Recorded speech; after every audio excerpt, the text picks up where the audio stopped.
Ladies and gentlemen, in our first two parts of our Miracle on Manchester breakdown of Game 3 between the Kings and Oilers in 82, we talked about the fact that Edmonton was playing a lot of wide open hockey, but the Kings had no defense as well. So you knew there was a possibility something was going to happen. The Oilers had led and dominated 5-0 after the first two periods, but a series of weird events, including Gary Unger taking a late penalty, a 5-minute against Dave Lewis, led the Kings to tie the game 5-5 with less than 5 seconds left in the third period. Now, as we head into overtime, the Kings almost met with immediate disaster. A bouncing puck was shot in from center ice towards Kings goalie Mary Lassard, and he had trouble handling it. The puck began to slide in and out of the Kings' net, out in front of the Kings' net. Now Lassard, fearing that the Oilers would regain possession of the puck, decided to leave his goal crease and chase the puck down.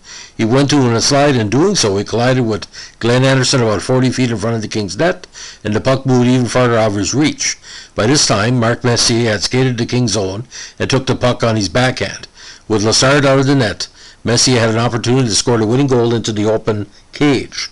The Kings' Mark Hardy scrambled to get in front of the net as Messier unleashed the backhand shot, but unfortunately for Messier, the puck rolled off the end of his stick blade, and the shot sailed harmlessly to the right of the Kings' net, despite the fact as well 3 Kings were blocking the cage in aid of Lassard. The Kings covered the puck behind their own net, and Lassard had quickly skated back to his cage as the Kings were covering the puck, and he leaned on the crossbar with his head down in relief. Now later in the overtime, the Kings had a scoring chance as rookie Doug Smith entered the Oilers zone with an open lane on the right wing. He took a hard shot, but Fuhrer was in perfect position to catch the puck with his glove. He caught and controlled the puck long enough for the play to be stopped. The ensuing face-off to restart play would take place in the Oilers zone to Fuhrer's left. Kings head coach Don Perry sent out an all-rookie forward line for the face-off. Bozek on left wing, Smith at center, and Darrell Evans, here we go again, on right wing. Smith won the face-off from Messier, gently drawing the puck back. As the puck slid back, Evans skated in behind Smith and immediately started swinging his stick back and forth and took a slap shot. The shot swiftly headed towards the upper portion of the Oiler net. Fuhrer was screened. He brought his glove up to make the save, but the shot was moving too fast and Fuhrer was a fraction of a second too late. The puck went in at the 2:35 mark of overtime, winning the games for the Kings 6-5. Now the Forum crowd erupted with a deafening roar. Evans, in a scene that's been repeated as one of the greatest sporting moments in West Coast history, excitedly skated as far as he could towards the other side of the rink, pausing only to jump in celebration, then reversed his pattern and let these teammates jump on him. Now the rest of the Kings skated towards Evans and mobbed him near the boards behind the Kings' net. A joyous pile of gold and purple jerseys formed as the Kings celebrated, with embraces, high fives, and hollering.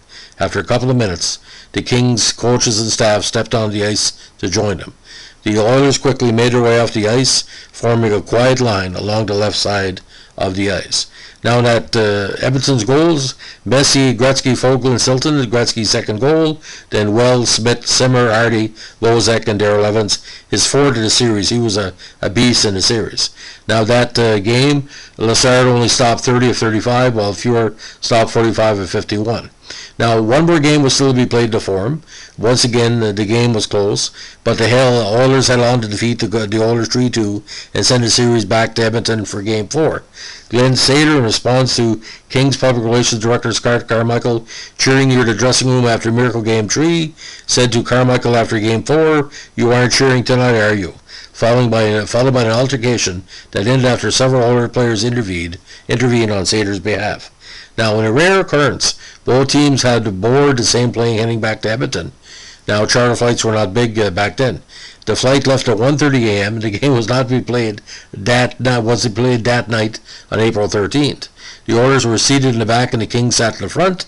After landing in Edmonton and arriving at their hotel, the Kings players were confronted by a cleaning lady saying, "You didn't treat my boys very well in L.A." Mark Hardy looked at her and said, "Lady, it's 5:30 in the morning. Go home and go to bed." Now back on the home ice for Game 5, the Oilers appeared to have the advantage, but the Kings, realizing that it matched Edmonton goal for goal thus far in the series, were confident and loose as the game got underway. They went ahead quickly 2-0 on goals by Simmer. The Kings' second-year forward Don Barnard, a forward chosen to check Wayne Gretzky, chipped in with 2 goals of his own. The stunned Edmonton fans looked on as 2 King rookies grabbed the spotlight. New playoff hero Darrell Evans, who scored a pair of goals, and Bernie Nichols, who scored at 6:49 of the second period to put the Kings in front to stay. And he did the pumpernickel with the 8 goal in Game 1. Now the Kings led 6-2 after the second and would have gone on to win by a score of 7-4. The first place Oilers had been eliminated from the playoffs despite Gretzky's 12 points, 5 goals and 7 assists in the series. Bob Miller, longtime Kings play-by-play announcer, wrote that after the game, "I was so excited that I wanted to call home, but the only payphone I couldn't find was near the Oilers dressing room. The Oilers' wives and girlfriends were crying like babies, were in tears as I shouted to my wife over the phone, 'Wasn't that a great game?'" Now, a combined total of 50 goals were scored by the 2 teams in a 5-game series, which is a new NHL record. The Kings also set a record for most goals by one team in a 5-game series with 27, ladies and gentlemen. Other NHL records that fell included the most goals by team in one game, 18 in Game 1, and the biggest series upset in Stanley Cup playoffs history. And the Kings had finished 48 points behind Edmonton in the regular season. Now, the miracle on Manchester remains the biggest single-game comeback in Stanley Cup's history, because as we know, Montreal was only behind 5-1, but then won 7-5. The Kings clawed their way back from the 5-0 deficit to start the third period to win the game in overtime.